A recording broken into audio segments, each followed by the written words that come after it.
Hello, everybody. Welcome to the Charm City Sideline Podcast. I'm Zach, and next to me here is Dawson. Brad is not with us today, but we are giving you guys an update on the Ravens free agency, the first really 3 days of a bit of news, headlined with DeAndre Hopkins signing with the Ravens. I think 5-time Pro Bowl wide receiver, 1 year, $5 million, worth up to $6 million. Biggest splash the Ravens have made so far, and definitely not a. I've heard it talked about as like a needle moving, kind of like bettering odds for something like a Super Bowl, but I've seen it more like, oh, this is a helpful situation. It's the trio of Derek, Lamar, and D Hop wanting to play together. Dawson, what was your immediate reaction to D Hop signing with the Ravens? Yeah, I mean, I think we were all pretty hyped. I did not see it coming whatsoever. I didn't think this is a guy that the Ravens honestly would go after. This is kind of fruition we've had for years now that eventually has now come to life, and we're feeling pretty good. I think. I mean, this is a very quality wide receiver we're getting to come in and kind of slot in behind Zay Flowers and Rashad Bateman. I think this is a pretty damn good upgrade at the wide receiver 3 position. I think this is a big upgrade over a guy like Nelson Aguilar. We've kind of talked about this, leading up to free agency. And I'm pretty hyped. I mean, we all saw the picture across social media by now. 5 years ago, D Hop posted a picture of him, Lamar, and Derrick Henry together, and now they're all teammates. So it's gonna be fun to see this trio. I don't think this guy's gonna come in and put up 1,000 yards. Obviously, we all know this, but for him to come in and kind of hit the brakes a little bit and just kind of get thrown in when he needs to, I think he can be pretty productive for this team. Yeah, it was definitely hype, just given the fact we wanted an upgrade to Nelly, like you mentioned, and it's also a high caliber, high ceiling receiver for a very cheap deal. If you've been following free agency, someone like Marquez Valdez-Scantling or Demarcus Robinson signed deals with their respective teams for numbers similar to this. So Ravens get a steal in money's worth, and not in a bad way. The cap situation is also kind of weird right now, so you lose out on a bunch of players. We'll get to those, but D Hop kind of brings the throw it up and get it kind of guy, and also the smooth route running ability where Zay Flowers or Bateman, hopefully not, if we were to lose one of those guys for a game or two, D Hop is more than capable of being the number 2 or the 1 to help out. I think it was DaCosta that mentioned in some podcast that they wanted like an X receiver, like a true 1. I'm not saying that D Hop is that fit, but I think that he's as close as you can get with the money that we're signing him for. That is just perfection. I noticed, just a few minutes ago, or not even a few minutes ago, maybe an hour ago from right now, Cooper Kupp got released. And it'll be interesting to see some like high caliber veteran as well getting paid like him compared to what we got D Hop for. I'm excited to see something like that because with all the O-line signings, Ronnie Stanley's deal looked much better just by the day. And I'm hoping that we definitely got our money's worth, and I hope that it's a perfect fit with Lamar and the rest of the offense. Right. And you got a lot of people here, which understandably so, I get it. They're worried about the age factor. They're worried about if the best years are past them. And you're right, they probably are. But he's in the same age bracket as a guy like Devontae Adams and very close to Cooper Kupp. And they all play great football. And I think that the whole aspect of asking D Hop to come in here and not be the immediate go-to target, and realistically, you could put him down to like the 4th go-to target on this team. I mean, seriously, with all the other guys we have, there is no big role expected from him. There is no responsibility from day one to be taken over. I just think it's a perfect situation for him. And I think, the whole aspect of, I'm going to guess, Lamar and Derrick Henry being a big influence as to why he's even in Baltimore now. I guarantee, the phones are called. I'm sure there was something in the works maybe for a couple of years now. I'm sure we can all remember back in the whole Lamar Jackson contract dispute that one of the things Lamar wanted was DeAndre Hopkins. And I'm pretty sure he asked Eric DaCosta back then about it, and little too late, but it's still here, and I'm still super excited. But like he put up, I think 600 yards last year, and he Yeah. had a pretty productive campaign. And he was in Tennessee for a long time, and we all know that disaster over there. And then when he got to Kansas City at the trade deadline, or before the trade deadline, the whole thing was, oh, of course, Kansas City gets D-Hop. And now Baltimore gets him, and it's like, oh, he's washed. He's not good anymore. And it's like, it took him a little while to kind of settle in with Kansas City there and understand and, find his role with their offense. But he kind of did. Like down the stretch, he kind of took off and was a very good receiver and kind of showed glimpses and, turn back the clock a little bit to old Yeah. prime time, like the prime DeAndre Hopkins. So I'm super excited. I think he complements our guys super well. I think he's like the perfect prototype receiver we need outside of Zay and Bate. And kind of like you said, and we mentioned too, a few weeks ago, that this is just insurance. Like this, it's huge for the Ravens to go out and get a quality third receiver who's still got plenty of game left in the tank. And, you have an insurance plan now. If something happens, you're not completely screwed. Like you still have, two solid receivers if Zaire Bay goes down. And it's very important for a team, shooting for a championship. The teams, need to have deep rooms in the offense. And now I can finally say we have 3 capable wide receivers. And a lot of people compare this to the Odell signing or, the Des Bryant signing, Deshaun Jackson signing. Like, I get it, the whole aspect of, oh, Baltimore is where wide receivers go to die. And it's like, no, I don't believe that one bit. I don't buy into that.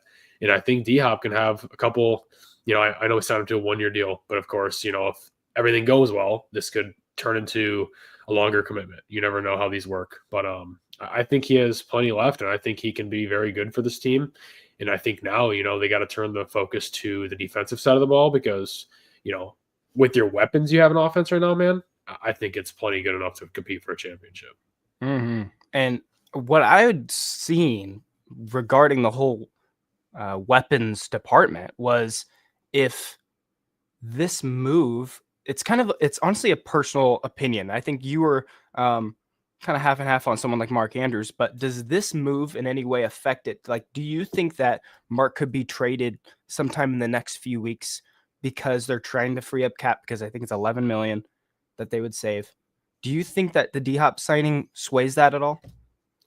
To be honest with you, man, this is a tricky situation. And I think that $4 million, I'm pretty sure on this, the $4 million roster bonus that Andrews is owed, it comes into play on Monday. So it's getting close. And the Ravens, if they have to, are going to have to make a decision very soon in the near future as far as, this whole Mark Andrews question mark. I honestly just don't think he goes anywhere. I think it's going to come and go. I think he's going to be on the team, and I'm not mad about that whatsoever because we're talking about a all-pro tight end, one of the best in the league. And, there's a lot of mixed emotions with how the Ravens could play this and how they should play this. But at the end of the day, if the Ravens are not going to just move on from Mark Andrews for no reason, the only way the Ravens move on from this caliber of a tight end is if they get a good return. And I just realistically don't see a team giving what the Ravens want for Mark Andrews. And I just think it's in their best interest to keep him. Maybe wait one more year and try it again. I'm not sure. It would be worse for the Ravens almost. This is just personally how I feel if they were to just move on from him and get a weak return, because you're talking about a tight end who very realistically you should get a very nice return to help your team. And I just don't think a team's going to do that. Mm-hmm. But to answer your question real quick, I mean, I don't think the D-Hop signing has any direct impact on, what they feel as far as Mark Andrews and his future moving forward with the team. Okay. And you mentioned it just before it.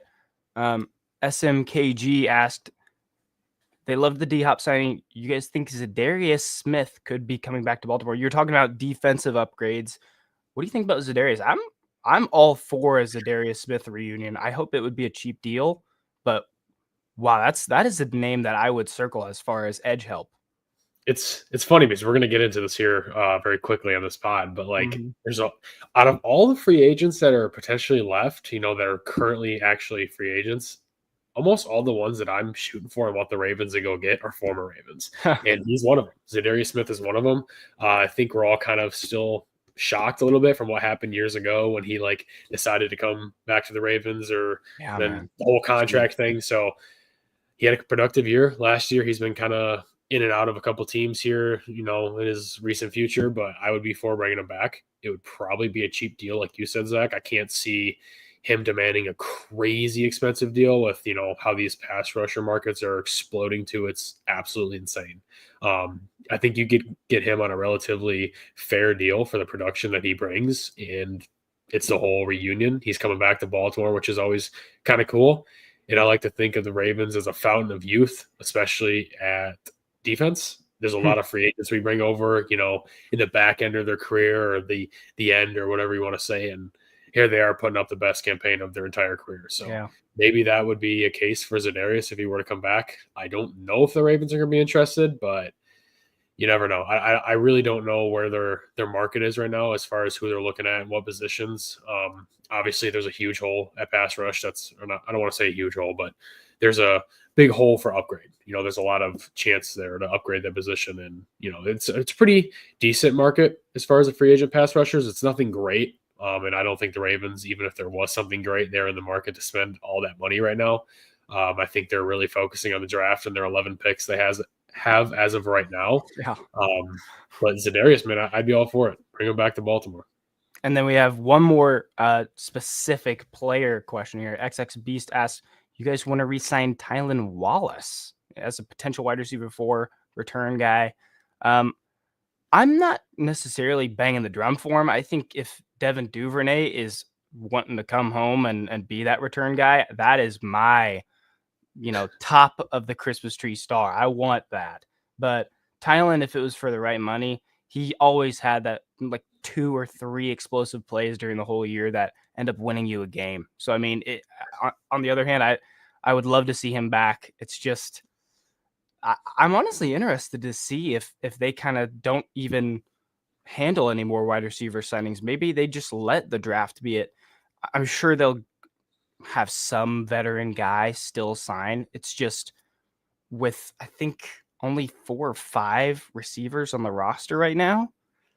Like, what other moves can you make? Like, is Tylan a guy that you would want back? Right. I think this is a guy that in recent years, too, there's been a lot of turmoil if, people like him or not. But at the end of the day, he's a great special teamer. He's a quality depth receiver. He makes plays, I feel like, out of nowhere, like all the time. This is a guy that I would like Baltimore to entertain bringing back. And, like I just said, including myself, I've been skeptical on him in the last few years, but I think he won my vote. I would love for the Ravens to bring back Tylan Wallace, especially with, a couple free agents we lost that we're about to dive into here that are big, crucial special teams, losses. So this is a guy that is very good in that aspect of the football. And I think the Ravens prioritize that more than anyone in the world. And I think you can get him for a very, very fair deal. And I think he'd be all for coming back. So why wouldn't you entertain it? Heck yeah. So like you mentioned, there was some big moves as departures for the Ravens free agent class. Today it was announced Michael Pierce, freaking NFL favorite nose tackle, retiring. He announced on a podcast today. That was heartbreaking. He's one of our favorites, big fan favorite. Brandon Stevens, kind of controversial corner for the Ravens. Dawson, big fan of Brandon Stevens. Going to the Jets, 3 years, $36 million. That was a payday I was not expecting. I didn't think it was going to be something like that. Patrick McCarry, kind of our swing offensive lineman. He goes to the Jags, 3 years, $37.5 million. That was a big payday too. Malik Harrison goes to the Steelers, inside linebacker. Chris Board to the Giants, big special teams guy, and played some crucial linebacker for us. And Josh Jones, one of our backups, to the Seahawks. Dawson, out of those 6, what was maybe the most surprising one, or one that you're kind of going to miss a lot, or maybe something like that? It was Brandon Stevens. As happy as I was to see that contract get dished out, it was a lot of money. I didn't think he was in the market for that much money, considering how bad he was last year. And I know I'm not saying he's overall unfixable, terrible DB. Like he's got the traits. He's got a couple bad habits that really ruin his game. And I think that if he gets into, a team that can help him fix those, I think he could be a very quality DB. But he just got paid a lot of money that I did not expect. So good for him. I'm happy he's not on our team anymore. I think when you look at all those departures, you kind of just read off that none of them directly hurt the Ravens in a big way. There's no loss where I'm like, oh man, like we're screwed. Like none of them left a huge void. The biggest one that I think would affect the Ravens would be Chris Board. I think that leaves a huge huge hole in the linebacker room behind Roquan and Trenton Simpson, where we don't know what we have from Trenton Simpson yet, so that's still a big uncertainty. And then his special teams play. His special teams play alone is what has held him on this team for such a long time. Then you lose a guy like Malik Harrison, which I love Malik Harrison. I love the guy. He's an awesome dude. I've met him a few times, but just play wise, that's a guy that the Ravens could afford to lose. And of course, he goes to Pittsburgh. I know, right? Jeez. Former Patrick Queen, so that's like a weird portal there from Ravens linebackers to Pittsburgh linebackers now. But I think the Ravens were, I don't want to say they're happy, but they're okay to see Brandon Stevens walk. They're okay to see Malik Harrison walk. Chris Board, I'm surprised we couldn't bring him back for that value. And then, of course, not free agency, but Michael Pierce announces his retirement, which sucks. It's a fan favorite. I love that guy. He's been awesome. That interception to end the year was absolutely fantastic. It was cinema. A great way to end such a fantastic career. But seriously, that leaves a huge hole in, the interior of the line too. And I know we have guys there that can step into it and kind of shore up the front. And Travis Jones, we need a lot from him. But this leaves another position that the Ravens will potentially have to address in a high capital position this year. So who knows if that's something they'll go after early on in the draft. This draft's loaded with defensive linemen across the board. There's a couple free agents. Maybe a guy like Calais Campbell comes back to Baltimore for a 1 or 2 year deal. I don't know, but that would be awesome.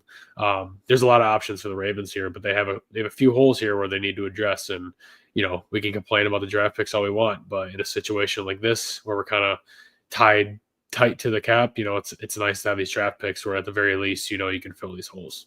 Mm-hmm. Probably the most surprising one, I didn't think that we were going to retain Patrick Mekari, but his payday was very surprising. Whenever the Ravens talked about re-signing someone like Brandon Stevens, I never imagined it being $12 million a year. That was incredible. And especially with the Jets, you have Sauce Gardner there. So Sauce is going to be on the number one guy.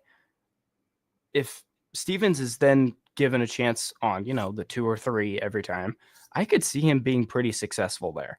So I hope the best for him, even though his tenure this last year especially was kind of a bad taste in our mouth. But overall, the even not having to do with free agency, Michael Pierce was the most heartbreaking one.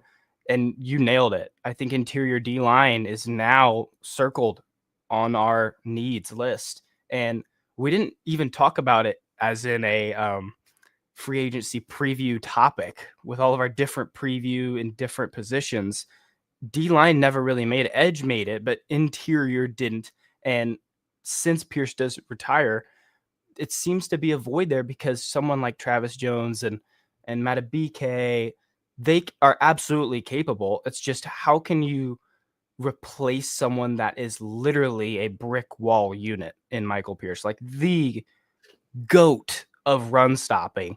How do you replace that? Do you target a guy early on? When we talked about getting Ronnie back, that gave the Ravens a chance to go best player available in the draft again. So it could be a corner, it could be a secondary guy or a wide receiver even, but if they get to a best player available situation, it's a D lineman, I think that would be the most entertaining to me.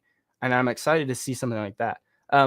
But to move on, we have 2 releases that weren't necessarily, well, I think I'd be shocked by the Arthur Millette one.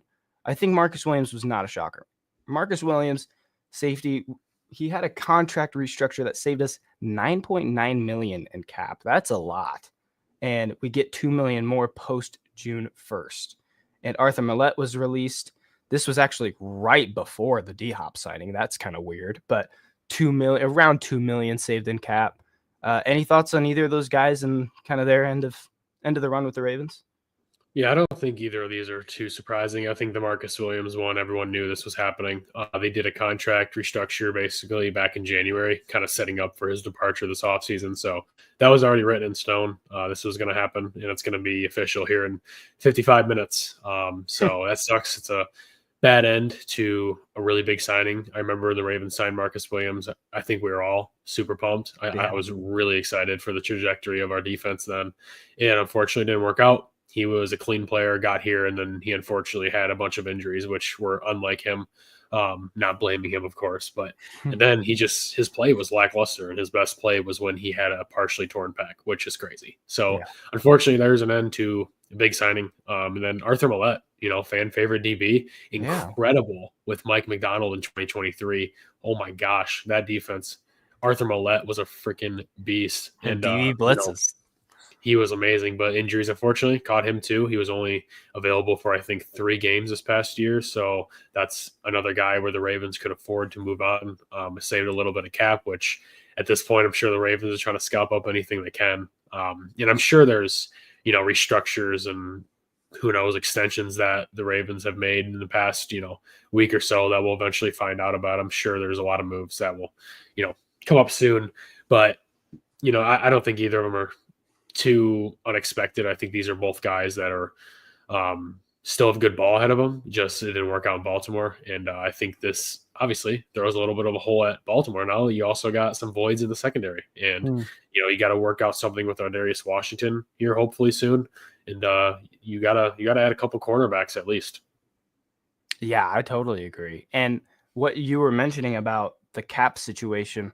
Brian McFarland, he's the big Ravens salary cap guy on Twitter. He is reporting that the Ravens are actually negative right now by about $650,000 in the salary cap. So that's like teetering right there between, it's another move away from being positive.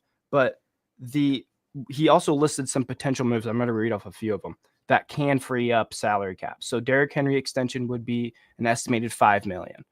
Lamar Jackson restructure or extension around 15 to 10 million.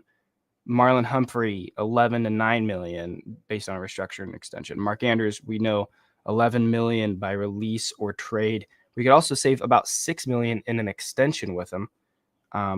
Someone like Roquan can be restructured to save $9 million. Odafe Owe extension, 8 million, and some other cheap ones. Justin Tucker's situation also is one to monitor. Post June 1st release would be $4.2 million saved.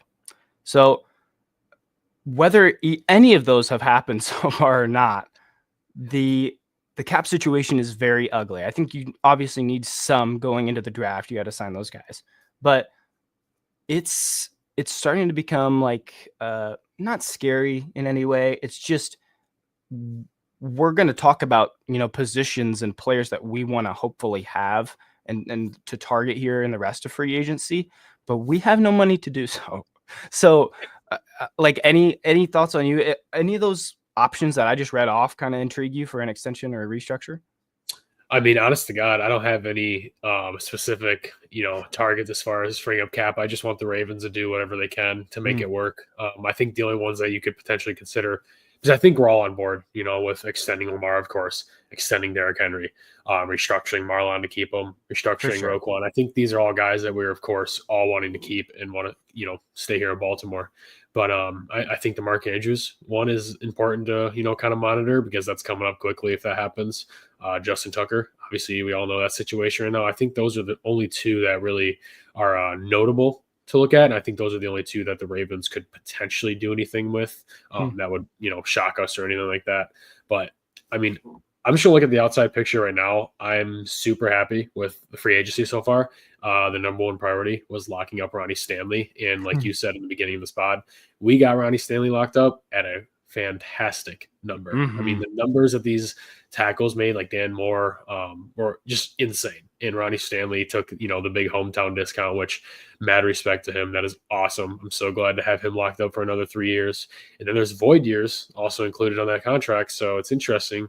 Eric DeCosta might be in the move or in the market to do something here shortly. But I think the main focus was locking him up and going out and getting, a good quality depth wide receiver 3 option. I kind of briefed on that, pods weeks prior.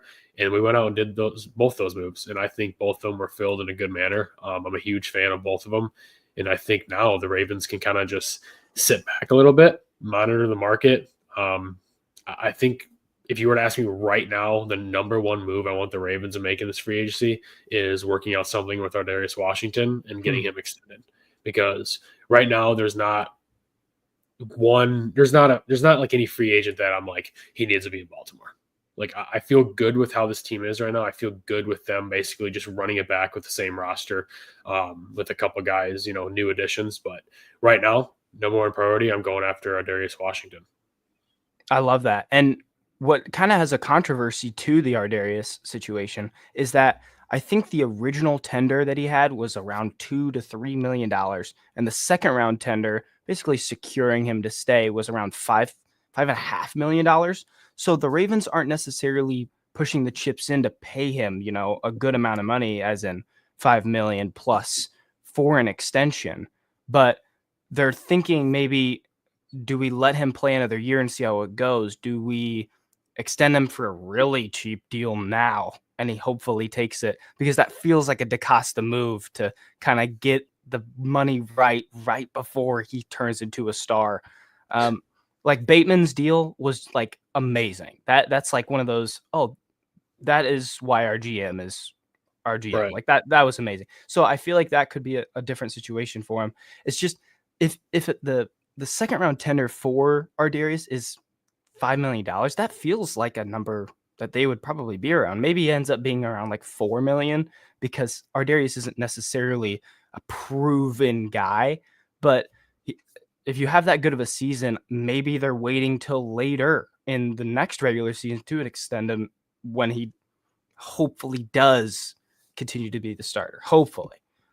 We got a comment here from Douglas. Dawson has to be over the moon when he found out Stevens was gone. Probably. I was sitting right here. I was sitting right where now. My TV's in front of me. I saw that rip across the headline on NFL Network, and I'm not even joking. I was out of the seat within 3 seconds. Literally, like, oh my God, yes. I was pretty pumped. I'm not gonna lie. My buddy was over here hanging out because we were just kind of watching and hanging out, monitoring the free agent moves. I had to take a pause real quick and like realize what just happened. I was pumped. And everyone knows by now. If you don't, I am not a fan of Brandon Stevens whatsoever. And I don't disrespect the guy whatsoever. I don't like hate him. I just dislike him as a Baltimore Raven defensive back. And I wish him the best of luck in New York. I hope he balls out, dude. I think he will. He's just got some bad habits that he's got to work on. But other than that, he's got the skills. He's got the traits to be a good DB. We saw it in the year prior with Mike McDonald. He was like borderline lockdown cornerback. So yeah, hopefully we see that again for the sake of New York Jets fans. Ravens play the Jets this year. Can't wait for Lamar to drop 450 on his head. That'll be pretty awesome. Oh, shoot. I didn't know that. They played the Jets this year? I'm pretty sure we play the Jets this year. Yeah. Wow, shoot. Can't wait to see D absolutely just wreck Brandon. I would love that. Oh, my gosh. Okay, so for the rest of free agency, we have some needs still. We don't have the money to do it, but let's just imagine we do. Which position group really are you highlighting next? We got corner. If Brad was here, he'd be really banging the drum for a safety. Edge, linebacker, guard, backup QB. Technically, I think Devin Leary is the backup right now. I assume they don't want him to be the backup going into it. What position group are you looking at? Maybe a player or two as well that you're highlighting for the Ravens. Right. Honestly, God, I think it's got to be pass rusher. I think I want the Ravens to go after a veteran pass rusher that's, not 100,000 years old, but some guy that can still come in for a cheap deal and kind of put up production. A guy like Zadarius Smith potentially, or maybe a younger guy. Maybe they go after a guy like Azeez Ojulari. I know Brad loves Azeez Ojulari as well, so that'd be a big move for him. But I would like that move. There's a ton of upside there. He probably would have a pretty decent market, to be honest with you. I think Azeez will command a little bit of money just because of his youth and the upside of what he can do.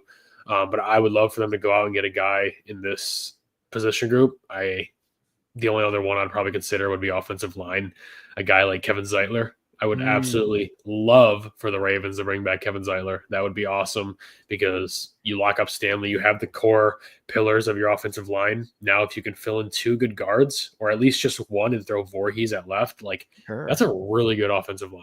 Like I'm very confident in the offensive line, and I would feel great about it heading into the season. I just don't know what his market is. I don't know if he's weighing retirement potentially. I don't know if he's dead set on playing a guy like Mekhi Becton or Mekhi Becton.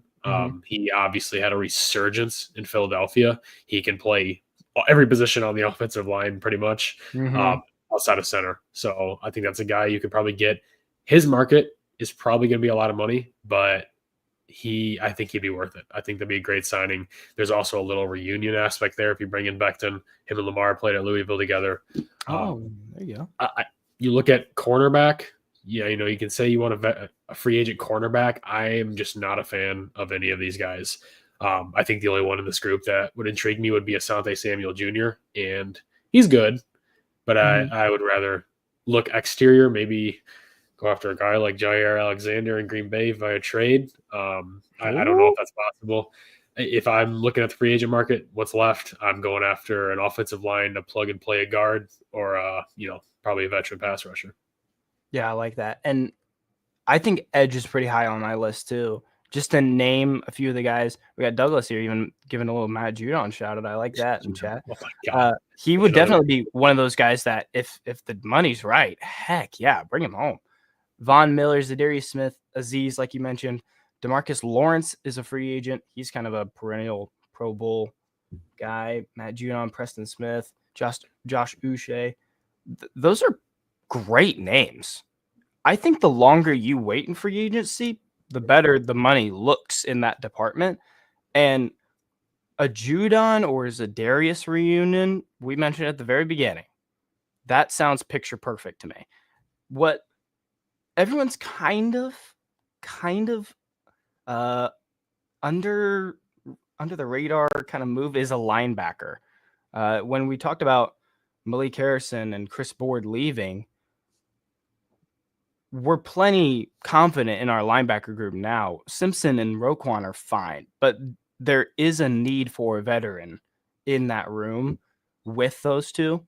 And I like the sound of a Kaiser White. I like the sound of an Eric Kendricks or a Jerome Baker. Those guys are proven. Even I'm not sure Devin White is a free agent. I have it on my list here. He might have been signed, but even Devin White, a young guy that can play, he's capable of even being a Pro Bowl level linebacker. All of those guys would be capable of a 1-year good looking deal that hopefully lets them revamp their career to hopefully make more and continue. So I like that. I love what you mentioned about guards though. Zeitler and Becton are just like the dream right now. I think Cole Jackson was like, oh man, what a shame it would be if we got Mekhi Becton right now. Like that would be so wow. High. Yeah, that the thing is, you nailed it. The pillars with your tackles being perfect, Linderbaum being perfect, the guard situation is not bad. You can go with Voorhees and Falele and hope that it turns out well. A second year of a group being there all together is good. That's a good thing. It probably only makes them better. But does losing someone like McCurry mean that you go pay, even though McCurry was like 12 million a year? Are you okay with then paying a Becton about maybe 10 million a year and for a few years, or a Zeitler for close to 10 million for a 1 or 2 year deal? Like that's where it's like, if you wouldn't pay a McCurry, not that we were even asking the Ravens to, but what would be the big catalyst in a change? Because those guards, as intriguing as they are, is it a massive upgrade to take one of them and let the other guard spot be a competition between a Voorhees and Falele and maybe one of your 11 draft picks? Or do you do really I think we've been asking for that, where a veteran comes in and plays well. Becton's kind of a half and half veteran, but one of Zeitler or Becton coming in and doing that job. That's where I'm kind of confused on the guard situation. I just feel like it would be the most ideal, perfect situation for the Ravens to go out and get a guard in free agency that you can plug and play as a starter, probably right guard, I would say, and a guy like Becton or Zeitler, and then you go into the draft with one hole across the offensive line, but in the back of your mind, you kind of want to stick Andrew Voorhees in there and just let him learn. And it's way better to have the outside pieces intact on the offensive line rather than having the inside and no outside. I would much Yeah, rather have the two tackles solidified rather than two guards. Guards are for easier to sure. plug and play because if you have really good tackles and a really good center around them, it can kind of mask poor play from the guards. And like we said, I think it was on the free agency preview pod. I mentioned that even if we throw in Voorhees and he's awful, it can kind of get masked by how good Ronnie Stanley and Sure. Tyler Linderbaum could be. And same thing for if you bring in a guy like Becton. He's had a troubled past. He didn't really find himself in the NFL until he went to Philadelphia. Now he became one of the best in the league. And Mm, who knows? It could be one of those situations where he worked for that system. I would like to think Philly and Baltimore are very, very similar. mhm. Um, and he could come over here, and I don't see why he couldn't thrive. But if he came over here and he didn't, I think that how good our offensive line is around him, it would even really matter. Like he would, it True. would still benefit this offensive line in a really good way. And there's a possibility that the Ravens go all in on building the offensive line, like it seems to be the Chicago Bears are doing, and Oh they yeah. go get a guy like Becton or Zeitler, and then come 27, I think is our pick. 27. Mhm. Come pick 27, Tyler Booker sitting there staring you right in the eyes, and you take a guard Ooh. round one, and you have a stellar offensive line.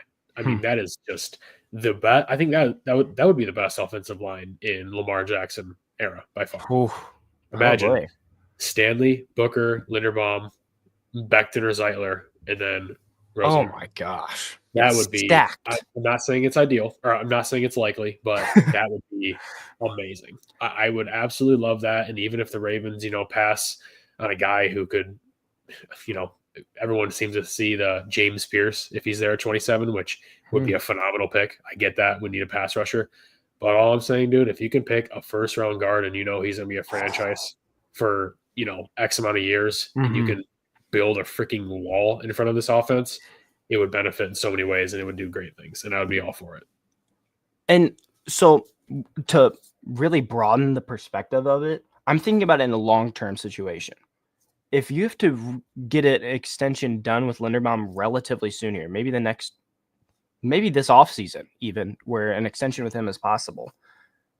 You're extending him. Ronnie's on 3-year.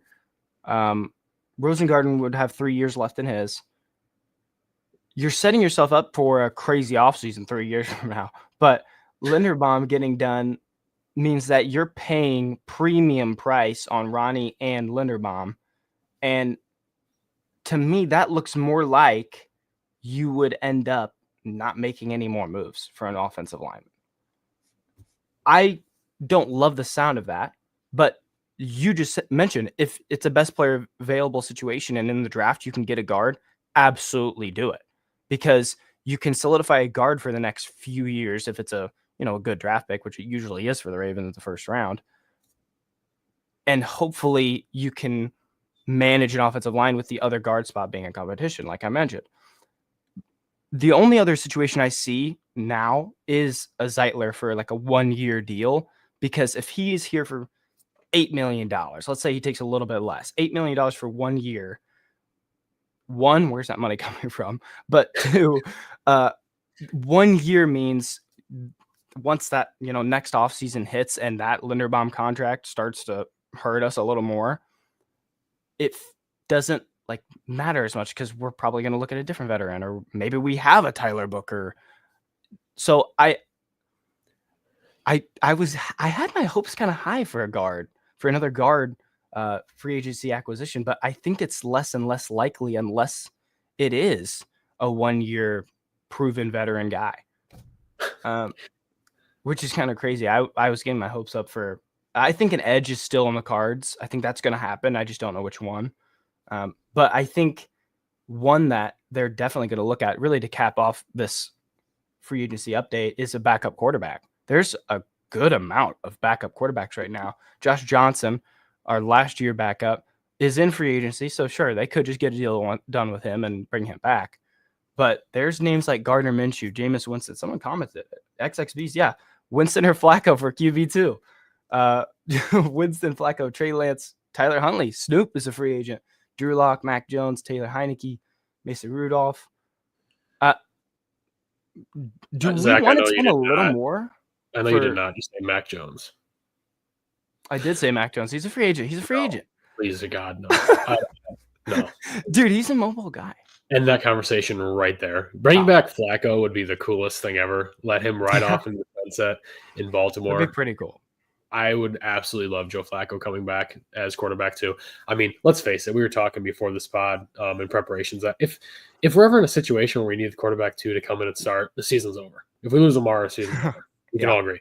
But at least we want to have some hope. And with Flacco, it'd be a bittersweet story. It would be awesome to see him come back.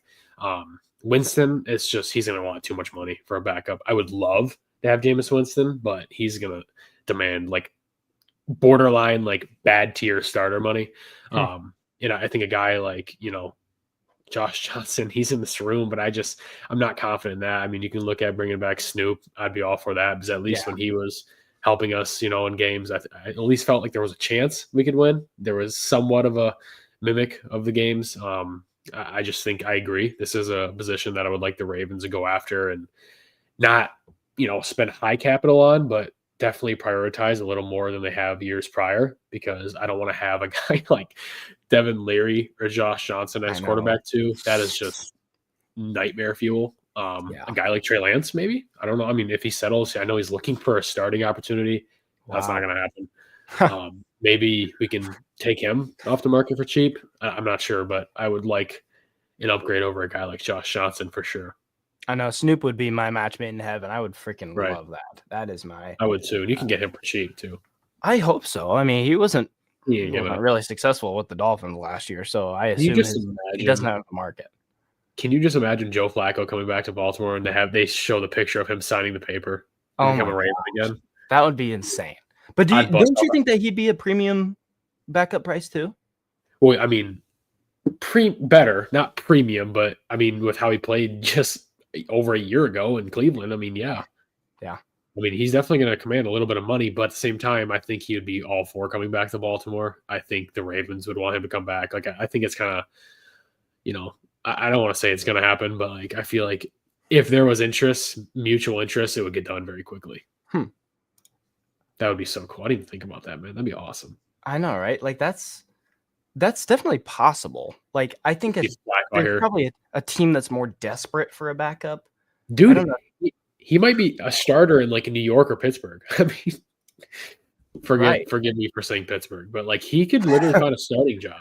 Like Flacco could potentially still be a starter, man. That's kind of an interesting topic, Pittsburgh. I mean, think about it. If these teams mess around with Aaron Rodgers or Russell Wilson, and he'll find himself in Tennessee or New York or Pittsburgh or who knows, back to Cleveland. Who knows?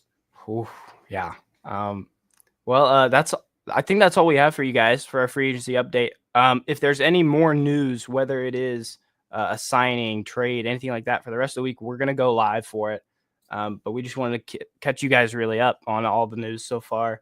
But we appreciate all the love and support on the channel. You can sign up for a membership now. There's super chats available in the stream, in the YouTube stream.